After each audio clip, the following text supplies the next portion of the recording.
সুন্দরভাবে প্রেজেন্ট করাটা আমার একটা অভ্যাস বলতে পারো। তো যখন তুমি কারো উদ্দেশ্যে কোনো কিছু প্রেজেন্ট করছো, তখন সেটা আগে দেখতে সুন্দর হতে হবে, তারপরে সে তার গুরুত্বটা বুঝবে। তো আজ আমি রেডি করছি একটা ফ্রুট ডেজার্ট। তো দেখো, প্রথমে তার জন্য নিয়ে নিয়েছি আঙুর কুচি, দিয়ে দিলাম, তারপর দিয়ে দিয়েছিলাম আনারদানা, তারপর দিয়ে দিলাম আমি আমসত্ত্ব কুচি, তারপর দিয়ে দিয়েছিলাম কিউই কুচি, আর দিয়ে দিলাম একটা স্লাইস করা স্ট্রবেরি, আর দিয়েছি ব্ল্যাক কিশমিশ।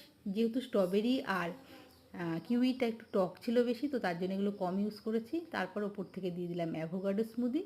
তুমি এখানে পপের স্মুদি বানিয়ে নিতে পারো, আমের সময় আসছে ম্যাঙ্গো স্মুদি, অ্যাপেল স্মুদি, অনেক রকম ফ্রুটস দিয়ে স্মুদি বানিয়ে নিতে পারো। তো তারপরে যা যা ফ্রুটস আমি দিয়েছিলাম সব কিছুই ওপর থেকে সুন্দরভাবে গার্নিশিং করে এটাকে প্রেজেন্ট করতে হবে। তো যখন তুমি যাকে প্রেজেন্ট করছো, সে তো প্রথমে এটা দেখে খুব মুগ্ধ হবে, তারপরে এটার গুরুত্ব অবশ্যই সে বুঝতে পারবে। তো কাউকে যখন কিছু তুমি প্রেজেন্ট করবে, সেটা তুমি করো খুব সুন্দরভাবে, মন থেকে এবং ভালোবেসে, তবেই সেটার গুরুত্ব বাড়বে আরও।